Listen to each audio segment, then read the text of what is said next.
The Thanksgiving turkey was overcooked, but saying so was out of the question. We were all gathered around the polished cherry wood table in my parents' dining room. My sister Chloe stood up, a self-satisfied smile on her face. She clinked her fork against her Chardonnay glass, demanding silence. I assumed she was about to deliver some heartfelt toast about gratitude or family. I couldn't have been more wrong. She locked her gaze on me, her eyes glinting with a familiar, entitled sharpness.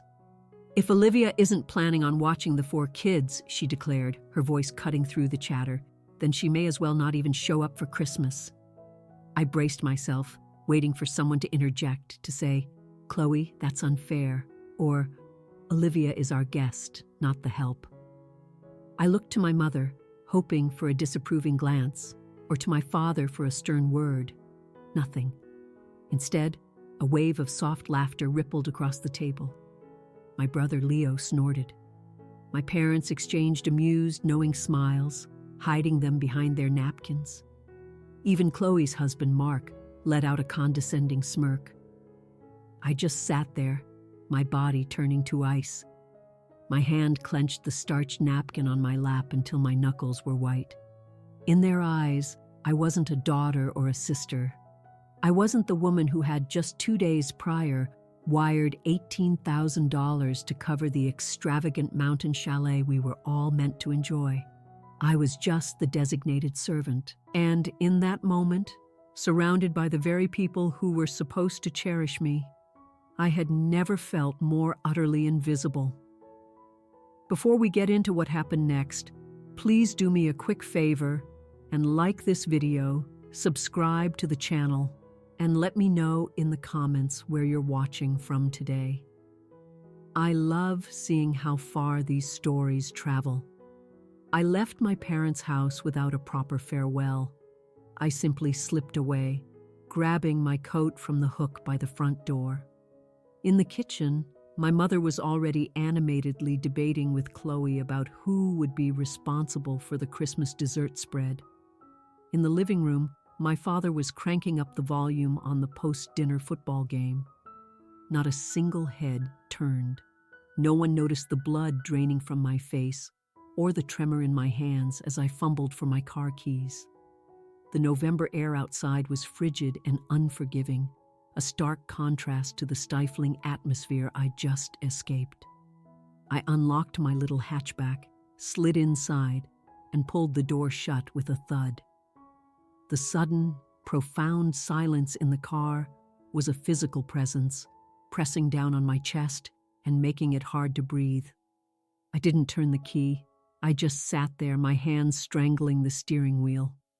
Chloe's words echoed in my mind, a cruel, endless loop. If Olivia isn't planning on watching the 4 kids, then she may as well not even show up for Christmas. It wasn't just the words themselves. It was the laughter that followed, so easy, so dismissive. It was the smirk on my brother-in-law Mark's face, as if my time and my very being were a running gag. It was the complicit smiles on my parents' faces, silently endorsing the idea that my only contribution to this family was my utility. I finally started the engine and pulled away from the curb. The 40-minute drive to my apartment, usually a time for podcasts or music to decompress from family time, was spent in complete silence. The streetlights streaked past, a hypnotic, blurry rhythm in the darkness. As I drove, a shift happened in my mind. Typically, after being hurt by my family, I would start building my usual fortress of excuses. I'd tell myself things like, "Oh, Chloe is just overwhelmed with the kids," or "Mom didn't really mean it that way, she's just old-fashioned." My entire adult life had been an exercise in constructing these justifications to shield myself from the painful truth. But tonight, that fortress came crashing down. I let my mind drift back over the last few years, allowing the memories to surface without pushing them away. I remembered 2 years ago when my brother Leo totaled his motorcycle. He had no insurance to cover the damage. He'd called me in a panic, sobbing that he'd lose his delivery job without it. Who footed the bill for the repairs? I did. $4,000. He swore he'd pay me back in a few months. He never did. In fact, he never brought it up again.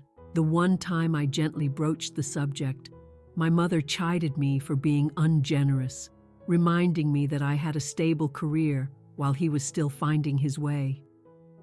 I remembered my mother's 65th birthday party. She wanted a lavish dinner at a trendy new downtown restaurant. Chloe, of course, took charge of the planning. She selected the 5-course menu, the expensive wine pairings, the floral arrangements. She invited 35 guests. But when the bill arrived, a staggering sum close to $3,000, Chloe's purse was suddenly nowhere to be found. My dad just looked at me with his practiced, pleading eyes and said, "Olivia, you've got the good rewards card, don't you? Just take care of it, honey." I took care of it. I always did. And then there was the constant, draining emotional labor. I was the person my mom called after every argument with my dad, listening to her vent for hours. I was the family's emotional sponge, absorbing all their anxieties, their frustrations, and their petty dramas. But when I had a tough day, when I was drowning in a high-stakes project at work, the conversation was quickly shut down. "That sounds dreadfully boring, Olivia," Chloe would interrupt.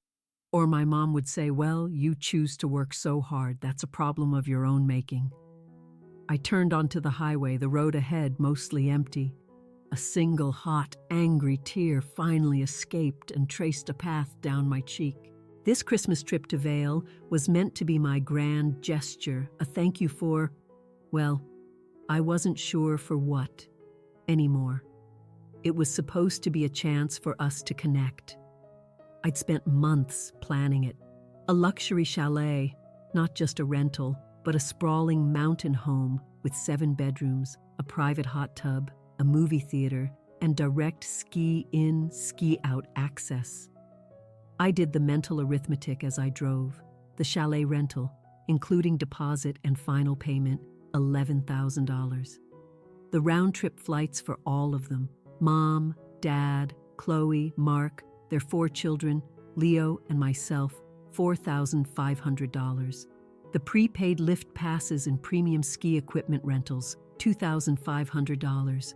The total came to over $18,000. I worked for that money. As a project manager for a major tech company, I regularly put in 60-hour weeks. I was frugal. I lived in a modest 1-bedroom apartment and drove an economical car so I could afford to do things like this for them. And this was my reward. If Olivia isn't planning on watching the 4 kids, she may as well not even show up. The truth of it hit me with such force I audibly gasped. They didn't see me as their benefactor. They didn't see me as a kind, loving sister or daughter. They saw me as a walking, talking resource. I was their personal bank, one that apparently also came with babysitting services, a wallet that could be insulted without consequence. I thought about the dinner table again.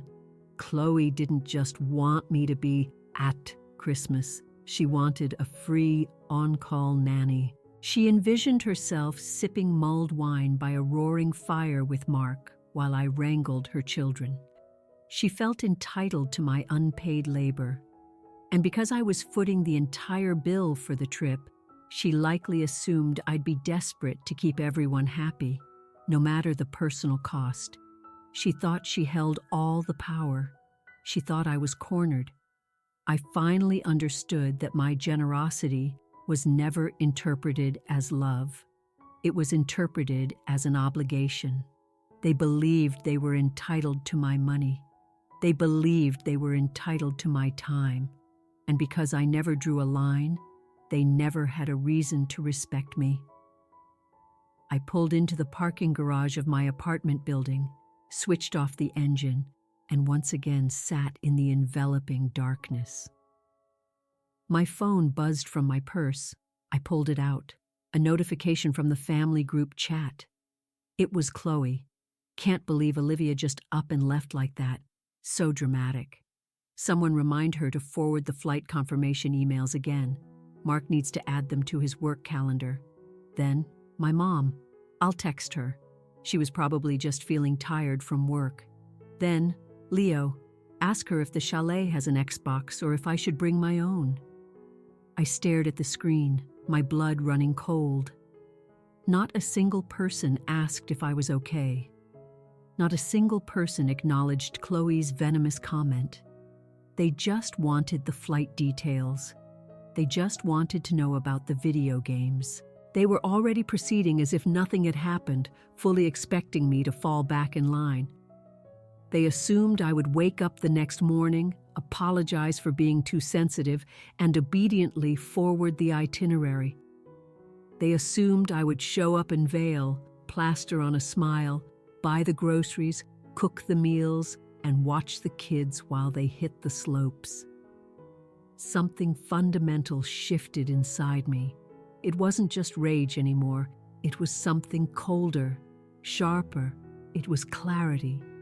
For years, I'd been purchasing my ticket into my own family. I paid the steep admission price with my money and my emotional energy, hoping that if I just paid enough, they would finally grant me access to the inner circle of genuine love and respect. But the price was always escalating, and that door always remained shut. I got out of the car. The air in the garage suddenly felt less suffocating. I walked up the 2 flights of stairs to my apartment, my steps feeling heavy but strangely purposeful. I unlocked my door and stepped into my sanctuary. The quiet was a balm. My cat, Jasper, came trotting over to me, rubbing against my ankles and purring. I scooped him up, burying my face in his warm, soft fur. In this space, I was loved. In this space, I was safe. I went to the kitchen and poured a tall glass of cold water. I stood by the window, gazing out at the twinkling city skyline. I caught my reflection in the dark glass. The woman staring back looked exhausted and heartbroken, but she also looked like she was finished. I was done being the family wallet. I was done being the family servant. I was done being the punchline. The decision settled over me, not with a bang, but with a quiet, unshakable certainty. I couldn't buy their love, and more importantly, I was done trying. I took a long sip of water. My hand was steady now. The plan wasn't fully articulated yet, but the seed had been firmly planted. I glanced at my phone on the counter. It buzzed again, another summons from the family. I flipped it face down. I needed a moment to think. I needed to be absolutely sure. But a part of me already knew. The Olivia who had walked into that Thanksgiving dinner was gone for good. And the Olivia who walked out would never, ever go back. Sleep was impossible. The glowing red numbers on my bedside clock read 2 a.m. I'd been tossing and turning for hours, the bed sheets twisted around my legs like restraints. Every time my eyes closed, I saw Chloe's smug face, heard the echo of their laughter. I finally gave up, got out of bed, and pulled on my robe. The apartment felt cold. I went into the living room and switched on a single lamp, its soft, warm light stretching long shadows across the floor. An intense feeling of loneliness washed over me. I needed to talk to someone. I reached for my phone. My boyfriend, Ben, was in Singapore for a work conference. With the time difference, it was the middle of his workday. Besides, I wasn't ready to talk to him about this. He'd always told me my family took advantage of me, and I had always, reflexively, defended them. I couldn't face admitting he'd been right all along. Instead, I scrolled to a different contact, Aunt Carol. Carol was my dad's older sister, but she was cut from a completely different cloth. She lived 3 hours away in a small, rustic house in the country. She was unapologetically blunt, fiercely independent, and had a rugged, no-nonsense kindness. My parents often referred to her as difficult because she refused to participate in their emotional games. I considered her the only truly sane person in my entire bloodline. I paused. It was 2 a.m, but Carol was a notorious night owl. She'd likely be up reading a book or watching an old movie. I took a breath and hit the call button. She answered on the 3rd ring. Olivia? Her voice was a little gravelly, but wide awake. Everything all right? It's late. Just hearing her voice made my throat constrict. I'm not sure, Aunt Carol. I think I'm done. Done with what, sweetie? She asked. I could hear the faint rustle of a newspaper in the background. With all of them. With Mom and Dad. With Chloe. All of it. Carol let out a long, weary sigh. It was a sigh that held years of knowing. Okay. What did they pull this time? I told her everything. I recounted the whole miserable dinner scene, repeating Chloe's demand word for word. I described the laughter that followed. I told her about the $18,000 vacation I'd paid for and how even now they were texting me about flight numbers and Xboxes as if I hadn't just been publicly humiliated. When I was done, a heavy silence hung on the line. Olivia, Carol said, her voice soft but firm, you know I love you more than anything, right? I know. Then you need to listen to me. They do not deserve you. They have never deserved you. Her words were a gut punch. But they're my family, I whispered, the old, ingrained excuse slipping out of my mouth. Blood just makes you related, honey, Carol said, her tone sharpening. Loyalty is what makes you family. And they have zero loyalty to you, Olivia. They're loyal to your paycheck. They're loyal to your willingness to be a doormat. But to you? To your heart? Not a chance. I squeezed my eyes shut as fresh tears began to fall. I feel so idiotic. I paid for this whole trip, thinking it would be a magical bonding experience. You're trying to purchase affection, Liv, Carol said gently. And the problem is, they're more than happy to take your money, but the love you want isn't for sale. It's a rigged deal. She paused, and then her voice turned serious. So what do you really want to do? I don't want to go, I admitted, the words feeling both terrifying and liberating to say out loud. I don't want to spend Christmas in that chalet watching Chloe's kids while she and Mark drink the expensive wine I bought. I don't want to be their servant. Then don't be, Carol said with simple finality. But I paid for all of it. The whole thing is non-refundable. Is it? Carol challenged. Or is that just another excuse you tell yourself so you don't have to make the tough call?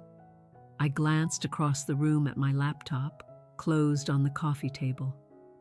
I did buy travel insurance, I said, the thought forming as I spoke, the cancel for any reason kind, the most expensive option.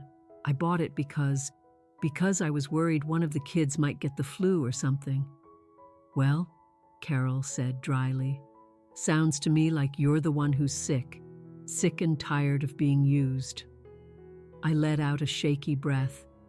If I cancel everything, they'll be furious. They will absolutely lose their minds.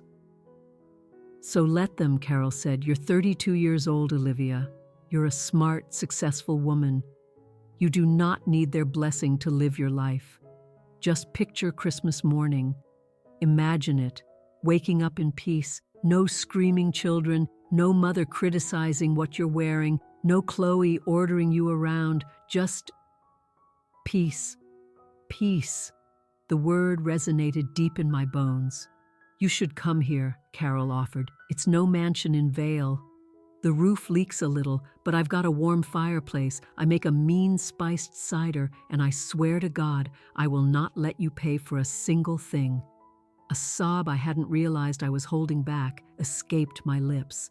That sounds like heaven. Then do it, Carol urged. Cut the cord, Olivia. Do it tonight.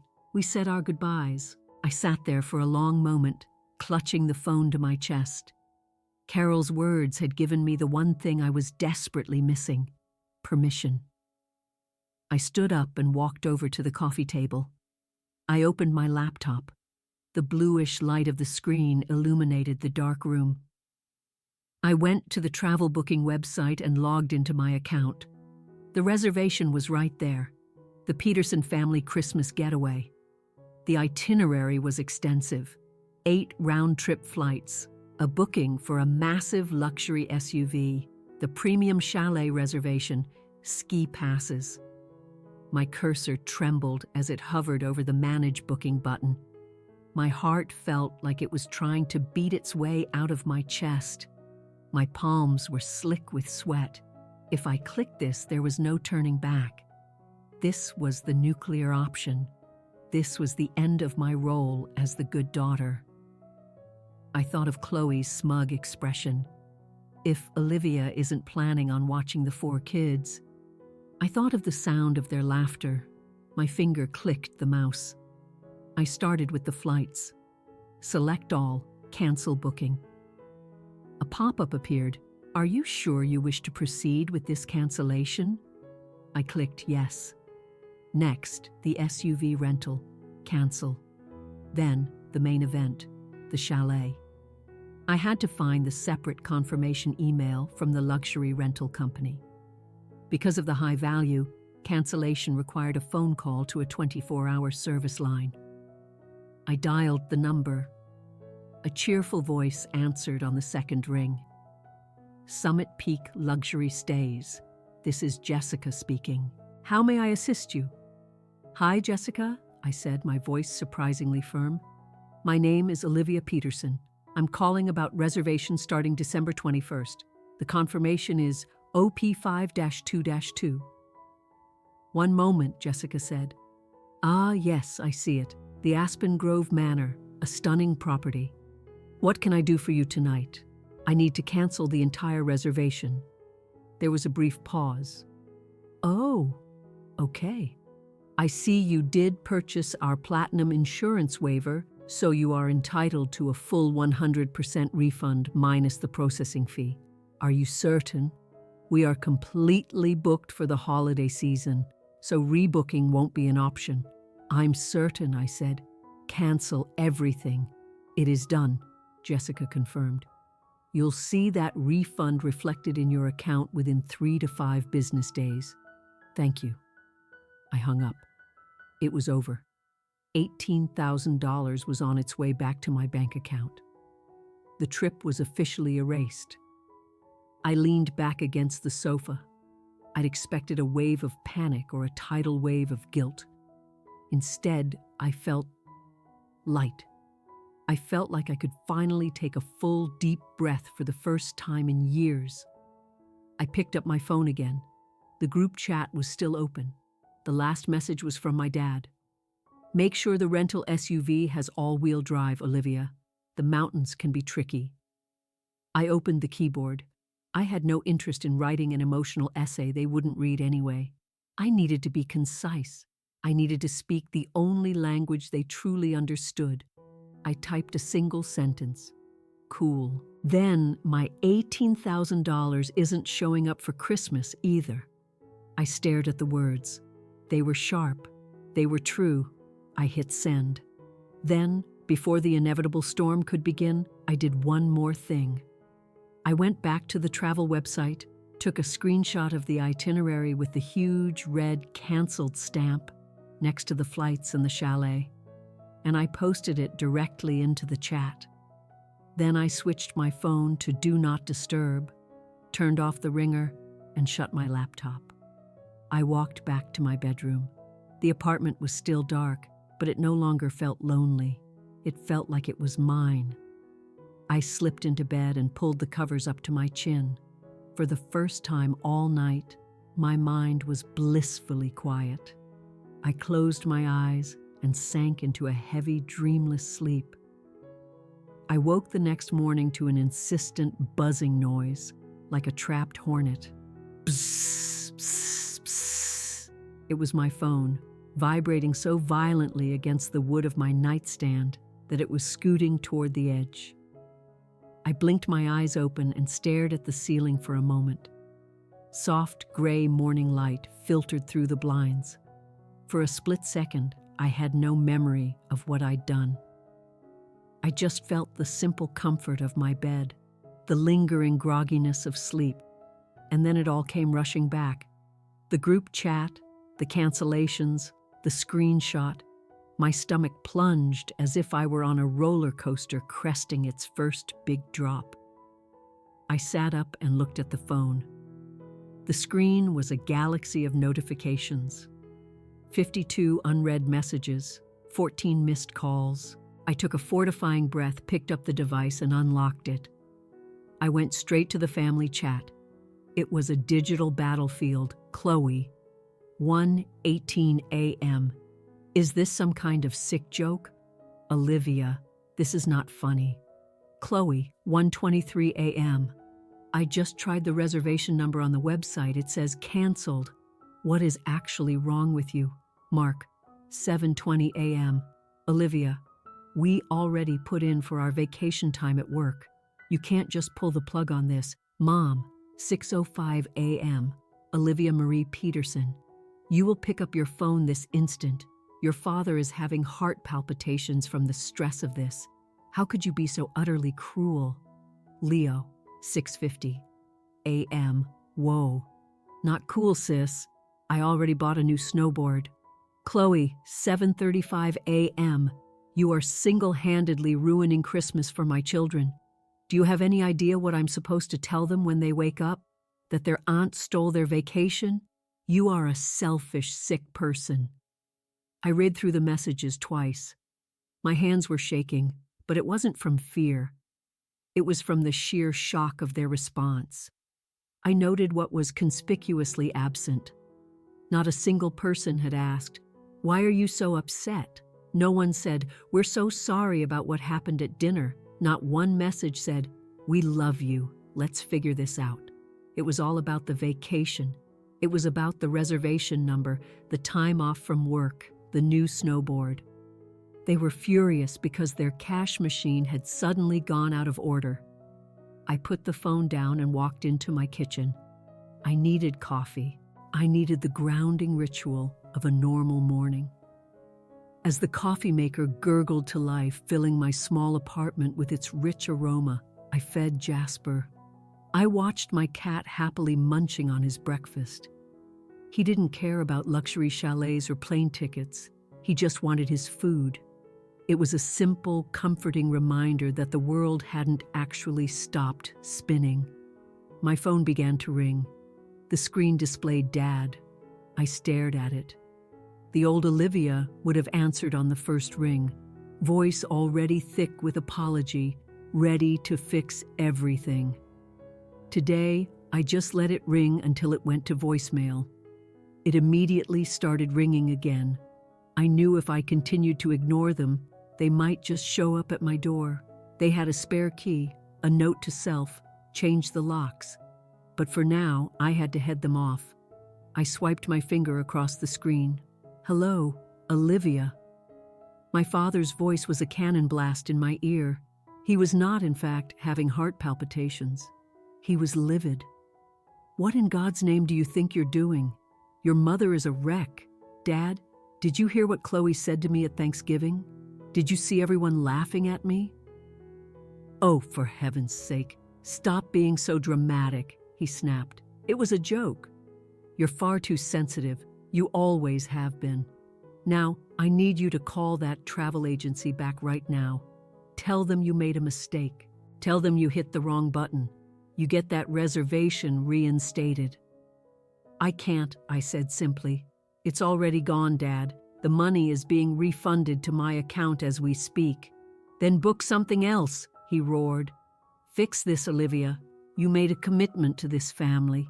I made a commitment to treat you all to a nice vacation," I countered. "And you all made a commitment to treat me like a member of the family.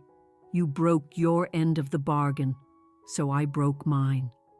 A stunned silence filled the line.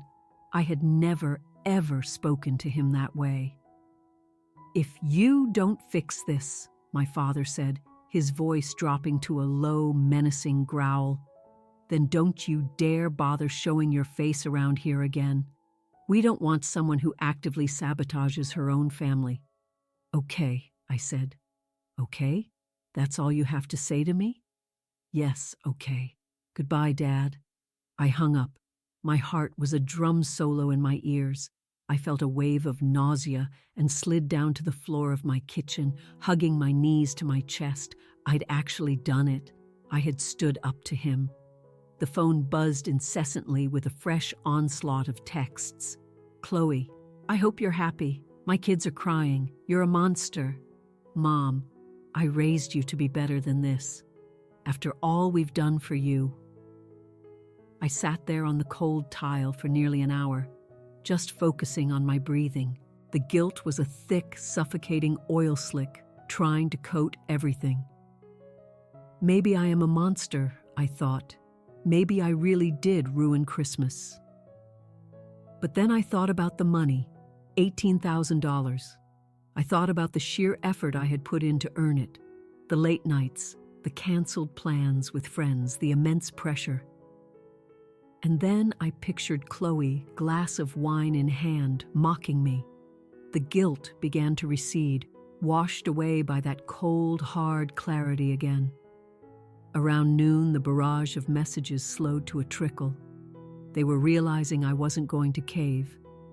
They were probably scrambling to come up with a plan B. At 4 p.m., a final text arrived from my mother. "Mom, since you have chosen to ruin this holiday and are refusing to help clean up the mess you made, we feel it's best if you keep your distance for a while. Do not come for Christmas.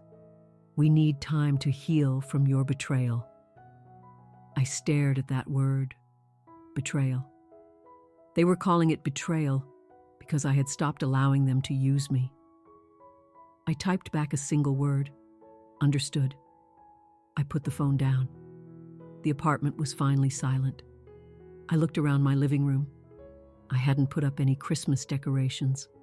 I usually waited until after the family trip, or I didn't bother at all since I spent the entire holiday season at my parents' house anyway. I was officially alone. Christmas was just a few weeks away, and I was an outcast with nowhere to go. But as the sun began to set, casting long golden stripes of light across my floor, I noticed something. The perpetual knot of tension in my shoulders was gone. My jaw wasn't clenched. I had been banished from Christmas, and it felt like the greatest gift they had ever given me. 2 days later, I was packing my car, but this time, the process was entirely different. Normally, when I packed for a family trip, my suitcase was a mobile command center for everyone else's needs. I'd pack the comprehensive first aid kit, the extra phone chargers, the special organic snacks for Chloe's kids, the specific brand of wine my mom preferred, the industrial strength stain remover for the inevitable spills. I'd pack nice, uncomfortable clothes because my mother would always make a comment if I looked unkempt. This time I packed a small duffel bag with sweatpants, wool socks, 3 novels I'd been meaning to read for a year, my favorite worn-in hoodie, and a bag of expensive coffee beans for Aunt Carol. I put Jasper in his carrier, he was coming with me, and we hit the road. Aunt Carol lived in a tiny town called Willow Creek, a 2-hour drive that wound through rolling hills lightly frosted with early winter snow. As the city shrank in my rearview mirror, the tight knot of anxiety in my stomach began to unravel. I pulled into her long gravel driveway. Her house was a charming A-frame cottage, nestled among towering pine trees. A gentle plume of smoke curled from the stone chimney. It looked like a postcard. I had barely switched off the engine when the front door swung open. Aunt Carol emerged, wrapped in a chunky knit cardigan and holding a steaming mug. Her aging golden retriever, Gus, bounded out after her, barking a happy welcome. "You made it," Carol called out. She didn't wait for me to come to her. She marched right over and pulled me into a fierce, grounding hug. She smelled of wood smoke and cinnamon. "Hi, Aunt Carol," I mumbled into her shoulder. "Let me get a look at you," she said, holding me at arm's length. She studied my face intently. "You look exhausted, but you also look lighter." "I feel lighter," I admitted. "Good. Now get inside. Bring the cat." Gus has always wanted a friend, or so he thinks. The inside of the cottage was small and wonderfully cluttered. Books were piled on every surface. Stacks of magazines lay on the coffee table. A half-finished jigsaw puzzle sat on a card table in the corner. It was the antithesis of my mother's sterile, show-home perfect house. This was a home that was lived in and loved.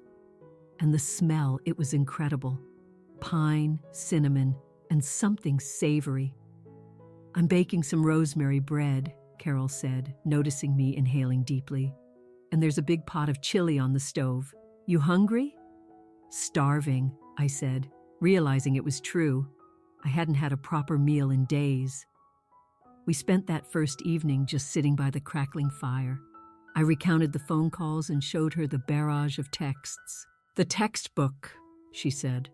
"Classic emotional blackmail. They're trying to shame you back into compliance. It's the only play they've got." "It almost worked," I confessed. "I almost called the travel agency back." "But you didn't," Carol said, handing me a mug of hot chocolate so rich it was almost pudding. "And that's the win, Olivia. You held the line."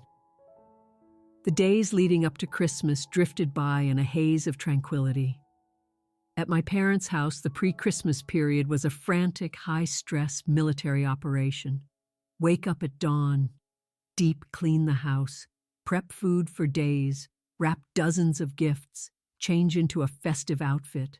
Don't you dare sit down. At Carol's, we woke up when our bodies told us to.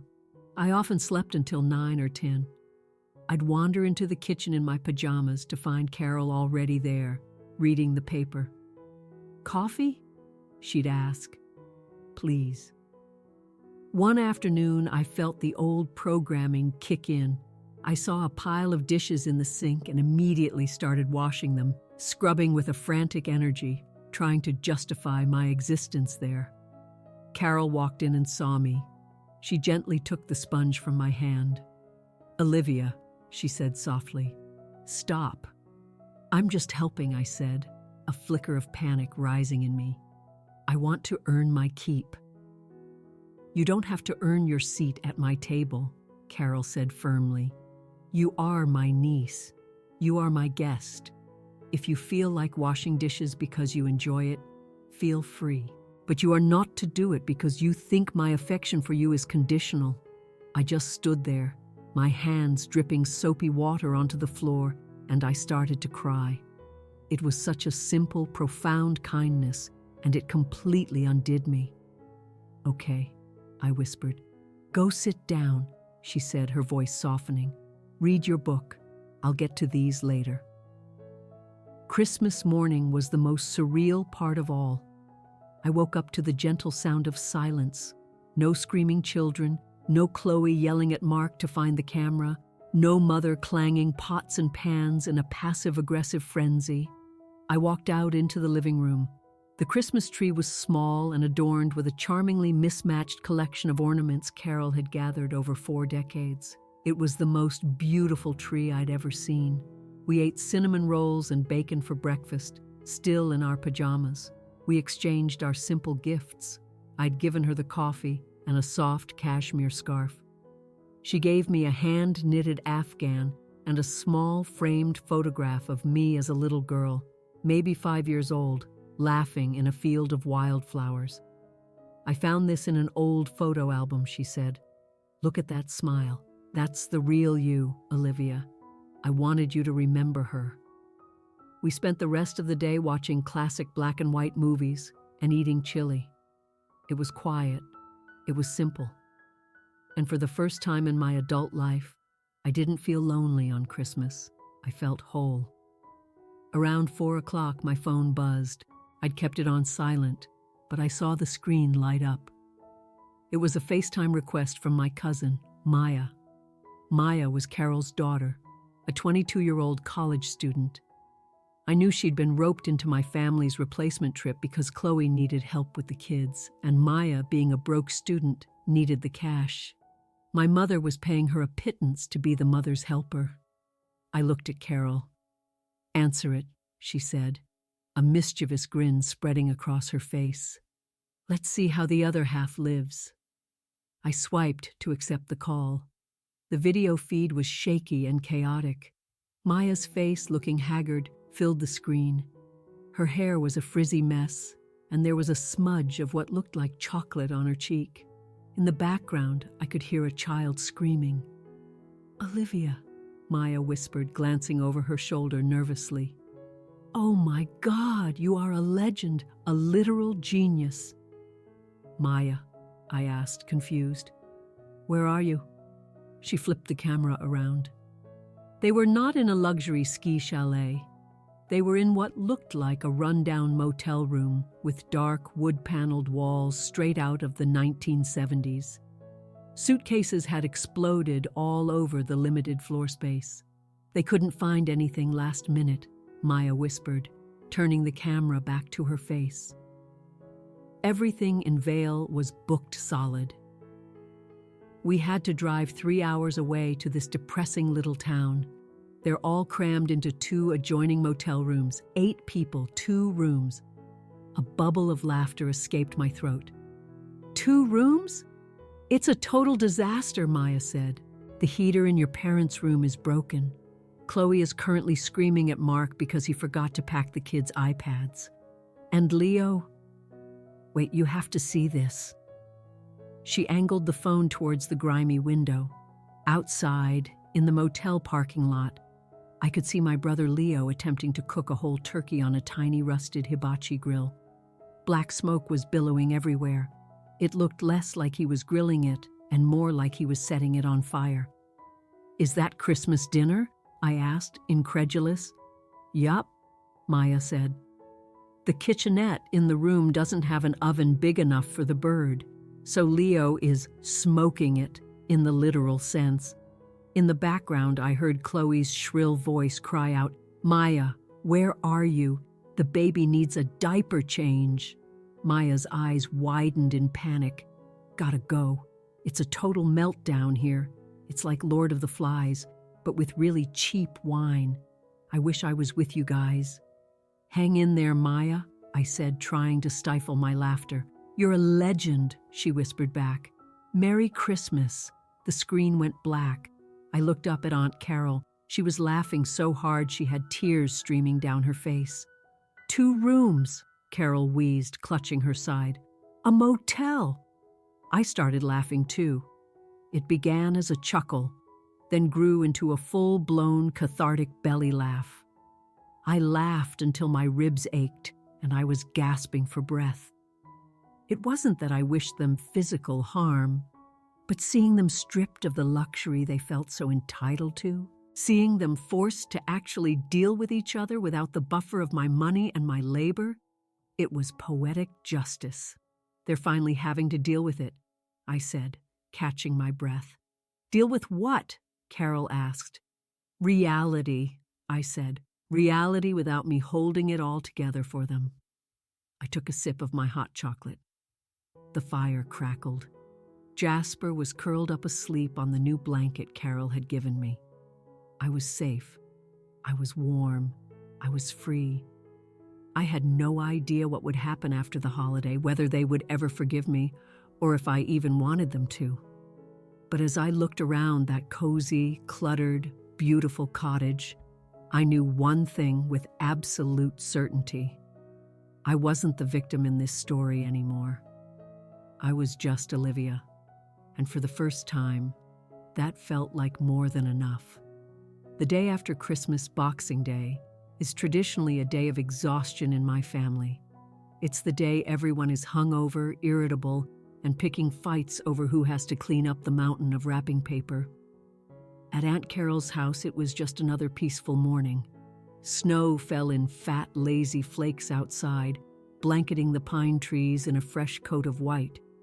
I was curled up in a big, squishy armchair, a book open on my lap, but my mind was elsewhere. I was replaying the call with Maya. 2 rooms, a burnt turkey on a parking lot grill. My phone vibrated in my pocket. I pulled it out, expecting a belated Merry Christmas text from a friend. Instead, I saw a fresh wave of notifications. My family had cut their disastrous trip short. Chloe, 8:05 a.m. We're packing. This trip is a nightmare thanks to you. The kids are getting sick because this dump has no proper heating. I hope you're proud of yourself. Mom, 8:20 a.m. We are driving home today. It's a 10-hour drive in a snowstorm. If anything happens to us on the roads, that is on your conscience. Leo, 8:35 a.m. Dude, I'm literally starving. We had to eat gas station hot dogs for Christmas dinner. You officially suck.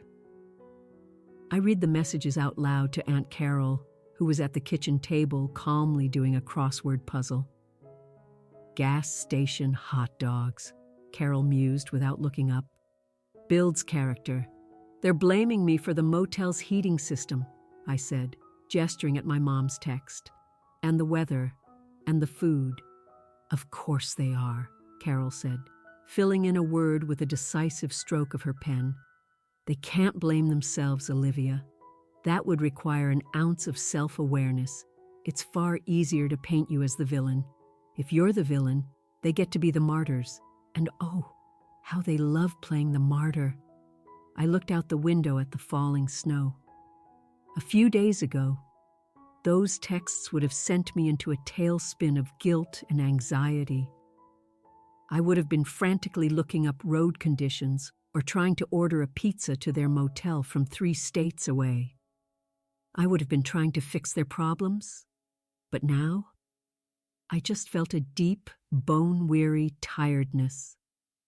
The good kind. The kind you feel after finishing a marathon. Maya had texted me too. Oh, what's the inside scoop? Carol asked, her interest finally piqued. I opened Maya's message. Maya, it is a full-scale war here, Liv. Chloe and Mark had a massive screaming match in the parking lot because he said maybe they should have just stayed home this year. She threw a diaper bag at his head. Your mom is crying in the passenger seat about how you've abandoned the family. Your dad is just driving in stony silence, looking like he's about to spontaneously combust. I'm stuck in the back between 2 car seats. Send help. I let out a short, humorless laugh. They're imploding, I said. Without me there to act as a buffer, they're turning on each other. That's what happens when the foundation collapses, Carol said, finally looking up from her puzzle. Her eyes were serious. You were the insulation in that house, Olivia. You absorbed the shocks. You kept the cold out and the noise down. You paid the bills so they never had to face the reality of their finances. You listened to all the complaints so they didn't have to direct their misery at each other. You absorbed all of it. She took a sip of her coffee. Now the insulation's been ripped out and they're all freezing. I considered that image, me as insulation. It wasn't a glamorous role, but it was painfully accurate. I had spent my entire adult life making myself smaller so they could feel bigger. I had drained my savings so they could feel wealthy. I had exhausted my emotional reserves so they could feel stable. And the second I stepped away, their flimsy house of cards came tumbling down. Later that afternoon, I went for a walk. I bundled up and crunched down the long driveway to the main road. The air was crisp and clean. As I walked, I let myself picture their car ride home. 10 hours in a confined space. Screaming children. Resentment so thick you could cut it with a knife. I remembered a family trip to Hawaii 3 years ago, another trip I had paid for. The beachfront villa, the rental van, the luau tickets. I remembered Chloe complaining that the sand was too hot. I remembered my mom complaining that the villa's pool was too cold. I remembered spending the entire week scurrying around, fetching drinks, holding purses, and taking pictures of them smiling their fake, happy smiles. I wasn't in a single photo from that vacation. I was always the one behind the camera. I stopped in the middle of the road and looked up at the vast gray sky. If Olivia isn't planning on watching the 4 kids, she may as well not even show up. The words didn't sting anymore. In fact, they felt like a key. Chloe, in her arrogance, had accidentally handed me the key to my own prison cell. She thought she was issuing a threat, but she had actually set me free. When I got back to the cottage, the warmth from the fireplace enveloped me. "They're back," Carol said, looking up from her phone. "Your dad just made a Facebook post." I winced. "I don't want to see it." "You need to see it," Carol said gently. "You need to understand exactly what you're up against." She handed me her phone. "Michael Peterson is feeling heartbroken. Worst Christmas of my life. It seems family values are a thing of the past. Some people value money more than they value loyalty. So disappointed in the younger generation. He hadn't used my name, but he didn't have to." The comments section was already filling up with sympathy from his friends. "So sorry to hear that, Mike. Kids today are so selfish. Hope you and the family are okay." The narrative was being written, and I was the villain. I was the greedy, money-obsessed daughter who had ruined Christmas. The irony was so thick it was suffocating. I was the one who had poured over $150,000 into their lives. I was the one who didn't care about the money.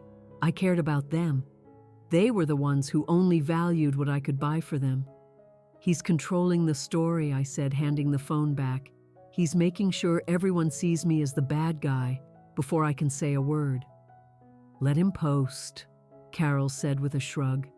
"Facebook sympathy doesn't pay the bills, and it certainly doesn't pay for luxury ski chalets."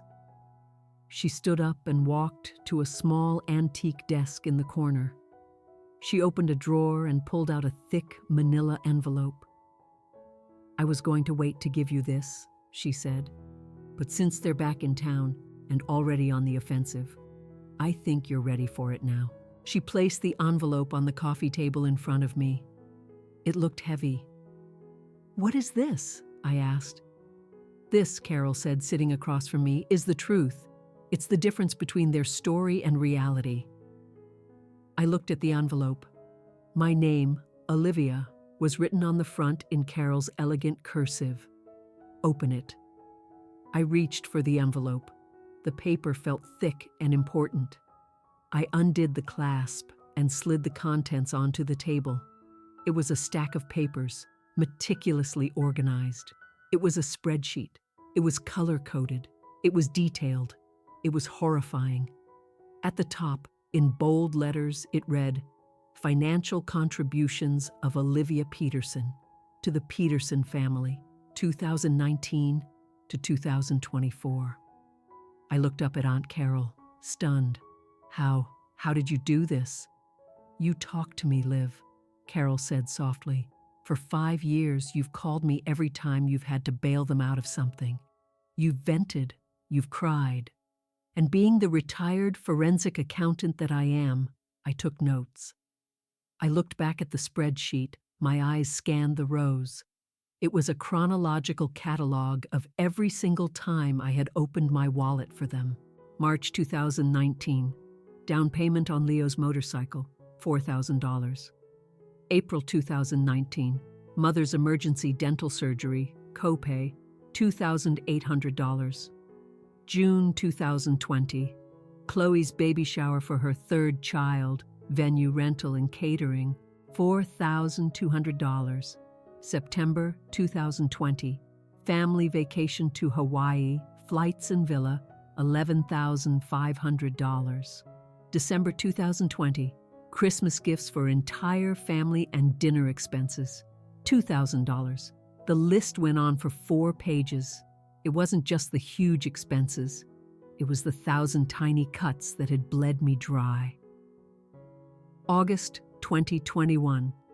Loan to Mark for a failed business venture, $5,000. Status, unpaid. November 2021. New laptop for Leo after he lost his $1,500. April 2022. Bail money for Leo. DUI, $2,500. January 2023. June 2023. Weekly grocery delivery for mom and dad, $3,800. I ran my finger down the status column. Almost every entry was marked as gift or unpaid loan. I remembered the bail money. My dad had called me at 2 a.m., his voice frantic. "We don't have that kind of cash on hand, Olivia. You have to help your brother. He can't spend the night in a cell." So I paid it. Leo never even said thank you. He actually complained later that I hadn't picked him up from the station in a nicer car. I remembered the loan to Mark. He had a brilliant idea to start an artisanal pickle company. I gave him $5,000 for startup costs. He bought a lot of cucumbers, made 3 jars of mediocre pickles, and then abandoned the project. I never saw a dime of that money again. When I asked about it, Chloe accused me of being unsupportive of his entrepreneurial spirit. I turned to the final page. At the bottom, a grand total was calculated in bold red ink. Grand total, $152,800. I stared at the number, $152,800. The air rushed out of my lungs. "Oh my God, that's a down payment on a house," Carol said quietly. "A very nice house. That's a healthy retirement fund.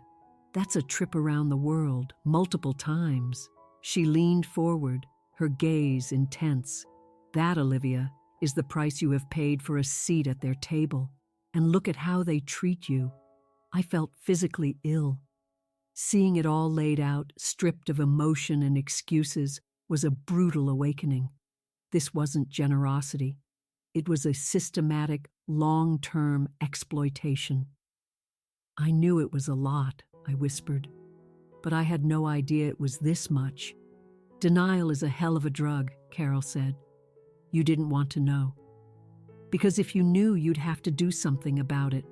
And you were terrified that if you stopped paying, they'd stop loving you." I looked at the number again. $152,800. "Well," I said, my voice trembling but gaining strength, "I've stopped now." "Yes, you have," Carol said. Then she smiled, a sharp, dangerous smile that didn't quite reach her eyes, and I took the liberty of making sure they know exactly what they've lost. I froze. "What do you mean?" "I made copies," Carol said, as casually as if she were talking about the weather. 5 of them, to be exact.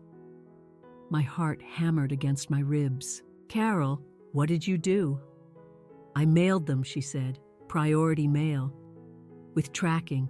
They were delivered to your parents' house, Chloe's house, and Leo's apartment this morning." I shot to my feet. "You sent them the spreadsheet?" "I did," she confirmed. I also enclosed a very polite, very professional cover letter. It simply stated that since there seemed to be some confusion regarding your financial contributions to the family, I had taken the liberty of compiling the relevant data for their review. I suggested they consult the attached statement before making any further accusations of selfishness. I started pacing the small living room, my hands shaking. They are going to explode. They are going to lose their minds. "Good," Carol said. "Let them." "My dad is going to be so humiliated," I said, picturing his face. My father's entire identity was built on being the provider, the patriarch. The black and white proof that his youngest daughter had been secretly propping up his family for half a decade would shatter his ego. "He should be humiliated," Carol said, her voice hard as steel. "He allowed his child to pay for his groceries, his wife's medical bills, his vacations, and then he had the audacity to go on social media and call you disloyal." She stood and put her hands on my shoulders, stopping my frantic pacing. "Olivia, look at me." I met her fierce gray eyes. "They don't respond to your feelings," she said. "You tried that. You tried telling them you were hurt. They laughed at you.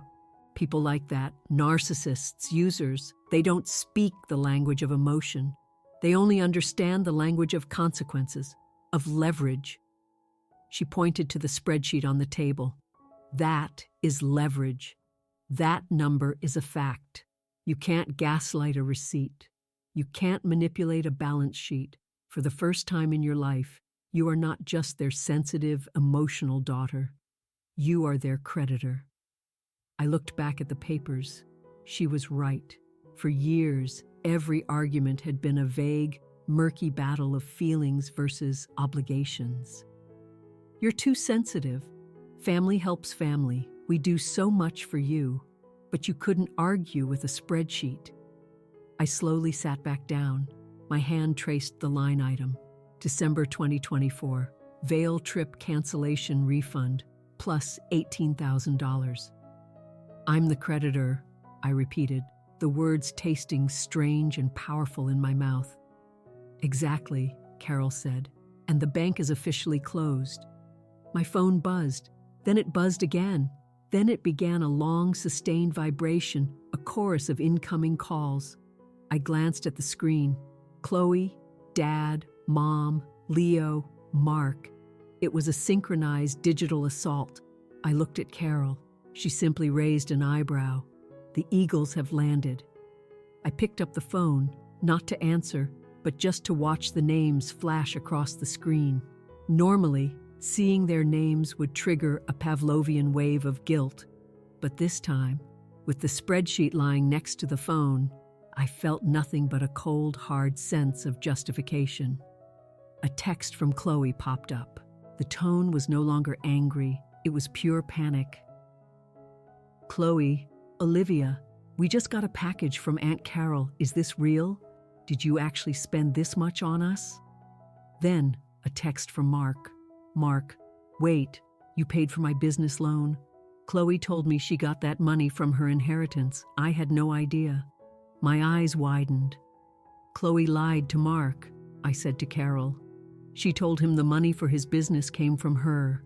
"Of course she did," Carol said with a sigh. "She wanted the credit without the cost. The hero narrative is very important to her." The lies were unraveling. The family's self-constructed myth was crumbling. This was no longer about a ruined vacation. This was about the fraudulent foundation their entire lives were built upon. I picked up the spreadsheet and folded it neatly, placing it back in the envelope. "I'm not answering them tonight," I said. "Good," Carol replied. "Let them sweat. Let them do the math." I walked to the window and looked out at the snow-covered landscape. A strange new feeling bloomed in my chest. It was the feeling of power. Not power over them, but the power to define my own reality. I had the receipts, and for the first time in my life, I wasn't afraid of the truth. The silence that followed the spreadsheet's arrival was deafening. It wasn't the silence of peace, but the charged silence of shock. For a full 24 hours, my phone was eerily quiet. No more furious texts, no guilt-tripping voicemails, no passive-aggressive Facebook posts. They were processing. They were doing the math. I spent the day helping Aunt Carol chop and stack firewood for the winter. The physical labor was a relief, a way to channel my nervous energy. Each log I tossed onto the growing pile felt like shedding a weight I'd been carrying for years. That evening, a single text message broke the silence and changed the course of everything. It wasn't from my parents or Chloe. It was from Mark, my brother-in-law. "Mark, I had no idea, Olivia, I swear to you. Chloe told me the money for the business came from her savings. She told me the Hawaii vacation was a bonus from your job, not something you paid for out of pocket. I'm looking at this list and I feel sick to my stomach. I'm so sorry." I stared at the screen. a cold realization dawning on me. Chloe hadn't just used me. She had completely erased me from her narrative. She had taken my financial support and presented it to her own husband as her contribution, building her marriage on a scaffold of my money while pretending to be the capable, supportive partner. She lied to him about all of it, I said to Carol, showing her the phone. Naturally, Carol said, tossing another log on the fire. If he knew you were the one funding his failed pickle empire, he would have felt indebted to you. Chloe can't have that. She must always be the star of the show. An hour later, the sweep of headlights illuminated the front window. A car was crunching its way up the gravel driveway. My heart leaped into my throat. It's her. Do you want me to get rid of her? Carol asked, already rising to her feet like a protective bear. No, I said, my voice surprisingly steady. I need to do this myself. I walked to the front door and opened it. Chloe stood on the porch, a pathetic figure in the cold night air. Her hair was a mess, her eyes were red and swollen, and she was shivering, wrapped tightly in her coat. She was alone. Chloe always entered a room with an air of entitlement, but tonight she just stood there, looking lost. "Can I come in?" she asked, her voice barely a whisper. I stepped aside. She shuffled in, keeping her boots on as if she didn't deserve to get comfortable. Her eyes immediately found the manila envelope on the coffee table, and she flinched as if it were a snake. "Mark left," she said, her voice cracking. I just stared at her. "What?" "He went to stay at his brother's," she said, a sob catching in her throat. "He saw the list. He saw the $5,000 for the business loan. He asked me if it was true, and I couldn't lie anymore." She finally looked at me, tears spilling down her cheeks. "He said he couldn't believe I let you pay for everything and then treated you like garbage." I felt no victory, only a profound, hollow sadness. "He's not wrong, Chloe. I know," she whispered. She reached into her purse and pulled out a folded piece of paper. Her hand was shaking so badly it looked like a leaf in the wind. She held it out to me. It was a check. I glanced at it. The amount was for $5,000. "It's everything I have in my personal savings," she said. "It pays back the loan for Mark. I know it's not the whole amount, but I need to start." I didn't take the check. I just looked at her, my heart aching with a decade of unspoken questions. "Why, Chloe?" I asked. "Why were you so cruel to me? At Thanksgiving? Why would you say that?" She wiped her nose on her sleeve, a raw, unlovely gesture. "Because I was jealous," she admitted, the word hanging in the air between us, ugly and true. "You have your career, your freedom. You have your own money. And I have 4 kids, a mortgage we can barely afford, and I'm just tired all the time. When I see you, so put together, paying for everything without a thought, it makes me feel so small. So I tried to make you small too." She looked down at her muddy boots. "I thought if I could turn you into the babysitter, the servant, then I could feel like the important one again, the big sister." It was the most honest, vulnerable thing she had ever said to me. She had punished me for my own success because it threw her perceived failures into sharp relief. And I had allowed it because all I ever wanted was her approval. "I'm sorry, Olivia," she sobbed, the sound raw and broken. "I am so sorry." I checked the numbers. I went through my own bank records. You were right. You were always there for us, and I was horrible to you. She pushed the check toward me again. This time, I took it. I looked at her messy, tear-stained handwriting. "I'm not cashing this," I said. "Please," she begged. "I have to start making this right. You can't fix years of this with a check, Chloe." I said calmly. "I'm keeping this. I might cash it one day. But for now, it's a promise." "A promise?" "A promise that this dynamic between us is over," I said. I am not your bank. I am not your safety net. If you and Mark have financial problems, you will figure them out. If you want a vacation, you will save for it.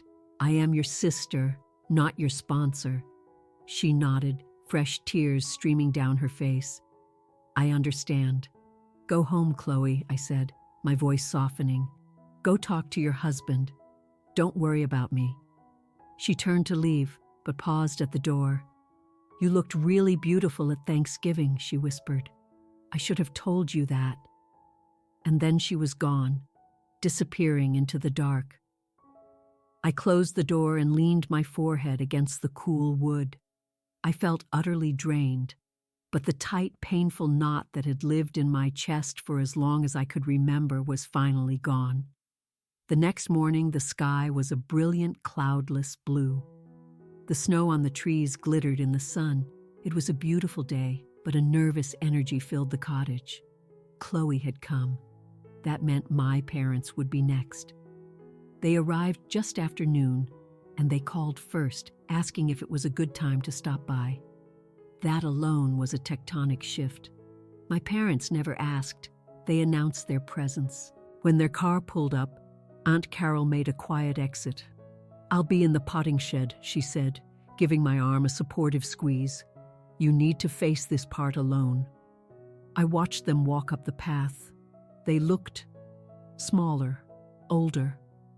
My father's shoulders, normally squared with self-importance, were slumped. My mother wasn't wearing any makeup, which for her was the equivalent of a white flag of surrender. I opened the door. They stood on the porch for a moment, just looking at me, uncertain. "Hello, Olivia," my father said, his voice raspy. "Hi, Dad." "Hi, Mom." "May we come in?" my mother asked softly. Of course. They came in and sat on the sofa, close together, as if for mutual support. I took the armchair opposite them. The spreadsheet was still on the coffee table, a silent witness. They both glanced at it, then quickly looked away. We saw the list," my father managed to say, clearing his throat. "Carol sent it."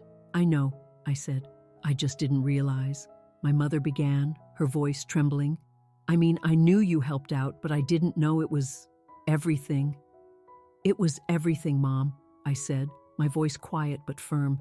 "Every family crisis, every vacation, every time Leo got into trouble, every time you wanted something you couldn't afford." "We got used to it," my father said, forcing himself to meet my gaze. I could see the battle raging in his eyes, his pride warring with his shame. For the first time, shame was winning. "We stopped asking if you could afford it. We just assumed you could. We assumed it was your job. And when I stopped, I pressed. When I finally said no, you called me a traitor. You went on Facebook and told everyone I had no loyalty." My father flinched. "I was angry," he mumbled. "I was embarrassed. I felt like I was losing control, so I lashed out." It was wrong. I deleted the post. "It's not just about the money," I said, needing them to understand this crucial part. "It's how you treated me. At Thanksgiving, Chloe humiliated me in front of everyone, and you two laughed. You let her do it." My mother finally broke. She didn't hide her face. She just let the tears fall freely. "I know. I saw your face, Olivia. I saw how crushed you were, and I said nothing because I was afraid of making a scene. I was afraid of upsetting Chloe. I sacrificed you to keep the peace." She leaned forward and took my hand. Her fingers were ice cold. "I am so sorry. You are my daughter. My job was to protect you. Instead, I used you. It was the apology I had been waiting my entire life to hear. I sacrificed you to keep the peace." It was the unvarnished truth. "We failed you," my father said, his voice heavy with defeat. "We took your kindness and we treated it like an obligation, and we took your money for granted." He reached into his coat pocket. "We can't pay you back $152,000. We just don't have it. But we're going to sell the boat. And the RV, it's a start. We want to make it right." I looked at them, my parents. I loved them, but I wasn't their child anymore. I was a woman who finally understood her own worth. I don't want you to sell the boat, I said gently. They looked up, surprised. I don't want the money back, I continued. I want something else. Anything, my mother whispered. I want respect, I said. I want to be able to come to dinner and not be expected to cook or clean. I want to come for Christmas and not be expected to pay for it. I want to be your daughter, not your bank. And if you ever let Chloe or Leo treat me like a servant again, I will walk out that door and I will not come back, ever. My father nodded slowly, his eyes holding mine. Deal. You have my word. And mine, my mother choked out. For a long moment we just sat in the quiet, transformed room. The air felt cleaner, the toxic smog of unspoken resentment finally cleared by the bracing wind of truth. Can I get you some coffee? I asked finally. That would be lovely, Mom said with a watery smile. I went to the kitchen and poured 3 mugs. My hands were perfectly steady. I wasn't serving them out of obligation. I was serving them because I chose to. And that made all the difference. They stayed for an hour. We talked about safe, normal things. The weather, Aunt Carol's garden, a story in the news. It was stilted and awkward, but it was real. There was no performance. When they left, the hugs were different. It wasn't the usual stiff pat-on-the-back gesture. My father held me tightly. My mother kissed my cheek and cupped my face in her hands for a moment. We love you, Olivia, she said. Just you. Not what you do for us. I watched their car pull away. I turned and saw Aunt Carol emerging from the shed, brushing dirt from her jeans. They're gone? She asked. Yeah. How do you feel? I took a deep breath of the cold, clean air. I feel finished. In a good way. The chapter's closed. And the check? Carol asked, nodding toward the envelope on the table. I think I'll frame it, I joked. No, I'll tear it up eventually. But I needed them to offer it. That night, the cottage was quiet again. I sat by the fire, Jasper purring on my lap. The storm was over. The screaming, the texts, the spreadsheets. It was all done. All that was left was my life. I picked up my phone. There was one more person I needed to talk to. I opened my messages and found Ben. He was still in Singapore. I'd sent him a few brief updates, but I hadn't told him the full story. Me. Hey, are you awake? A reply came back almost instantly. Ben, for you, always. Is everything okay? Me. It's better than okay. I did it, Ben. I canceled the trip. I stood up to them. I gave them an itemized receipt of what they cost me. The 3 dots appeared, stopped, then started again. Ben, wow, I am so incredibly proud of you, Olivia. How did they take it? Me, badly at first, but then they actually apologized. Real, honest apologies. Chloe, my mom, my dad. It's different now, Ben. It's different because you're different, Liv. You finally see yourself the way I've always seen you. You're not their doormat. You're a queen. I smiled at the screen. Ben had been gently encouraging me to set boundaries for years, always patient, always waiting for me to find my own strength.